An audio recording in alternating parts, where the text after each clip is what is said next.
लोकसभेत आज रेल्वे सुधारणा विधेयक 2024 मंजूर करण्यात आलं। या विधेयकामुळे 1989च्या रेल्वे कायद्यात सुधारणा झाली आहे। या विधेयकावर बोलताना देशात आता एकही मानवरहित रेल्वे क्रॉसिंग नसल्याचं रेल्वे मंत्री अश्विनी वैष्णव यांनी सांगितलं। देशभरातल्या 9000 मानवरहित रेल्वे क्रॉसिंगवर कर्मचारी नियुक्ती, बोगदा अथवा उड्डाणपूल बांधण्यात आले आहेत असं ते म्हणाले। कवच प्रणालीमुळे 10 किलोमीटर दूरवरच्या अडथळ्यांचा सिग्नल चालकाला मिळेल। गाडीचा वेग अधिक असल्यास कवच आपोआप ब्रेक दाबेल असं सांगत 15000 किलोमीटर रेल्वे मार्गावर कवचचं काम वेगानं सुरू आहे असं ते म्हणाले। देशात वर्ष 2023 मध्ये 5300 किलोमीटर लांबीचे नवीन रेल्वे मार्ग टाकण्यात आले असून हा एक विक्रम असल्याचं केंद्रीय रेल्वे मंत्री अश्विनी वैष्णव यांनी आज लोकसभेत सांगितलं। संपूर्ण स्वित्झर्लंड देशात 5000 किलोमीटर इतकं रेल्वेचं जाळं आहे।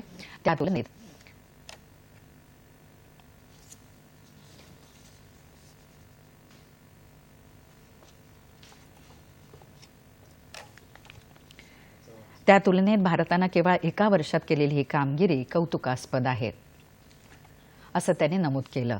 गेल्या 10 वर्षात रेल्वेमध्ये मोठं परिवर्तन झालं असून रेल्वेचा कायापालट झाला आहे। पुढल्या 5 वर्षात देखील कामाची ही गती अशीच कायम राखत नव्या सुविधा उपलब्ध करून देण्यासाठी केंद्र सरकार वचनबद्ध आहे असं ते म्हणाले। महाराष्ट्रात रेल्वेच्या विविध प्रकल्पांसाठी 1,64,000 कोटी रुपयांची तरतूद करण्यात आली आहे। त्यामुळे रेल्वे प्रवासात आमूलाग्र बदल होईल असा विश्वास वैष्णव यांनी या संदर्भात राष्ट्रवादी काँग्रेसच्या खासदार सुप्रिया सुळे यांनी विचारलेल्या प्रश्नाला उत्तर देताना व्यक्त केला। देशात रेल्वे क्षेत्रात जसजशी प्रगती होत आहे तसतसा राज्यांनाही लाभ होत असल्याचं ते म्हणाले।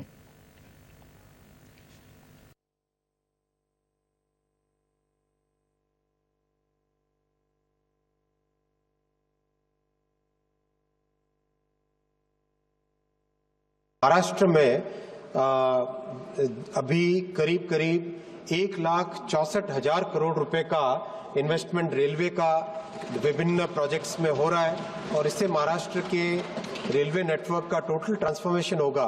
जैसे पूरे देश भर में रेलवे नेटवर्क का ट्रांसफॉर्मेशन हो रहा है वैसा ही आपके क्षेत्र में भी होगा। पुणे दौंड एरिया इतना महत्वपूर्ण एरिया है कि उसके लिए टोटल एक नया मास्टर प्लान बनके बहुत ही अच्छा एक प्रोग्राम बना है।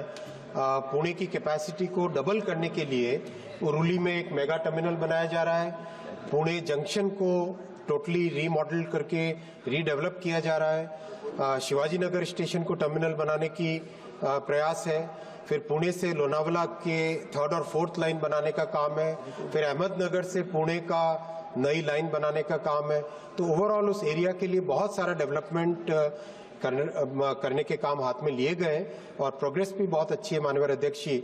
और स्टॉपेजेस के बारे में मैं फिर एक बार बताना चाहूँगा कि जैसे जैसे रेलवे नेटवर्क बढ़े वैसे मेंटेनेंस के लिए स्कोप बनता है, मेंटेनेंस के लिए एक मार्जिन मिलता है, टाइम मिलता है।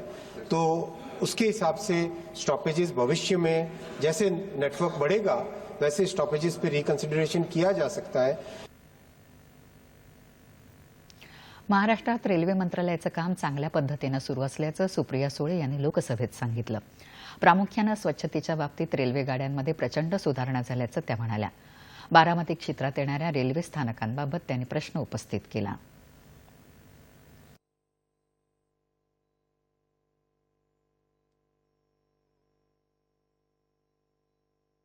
महाराष्ट्र में रेलवे मंत्रालय का काम सचमुच अच्छा हो रहा है और उनकी टीम को मैं कॉम्प्लीमेंट करूंगी क्योंकि रेलवेज ने सफाई, इनकी मैं हमेशा प्रशंसा इसलिए कर रही हूँ कि सफाई के मामले में रेलवेज ने बहुत अच्छा काम किया है।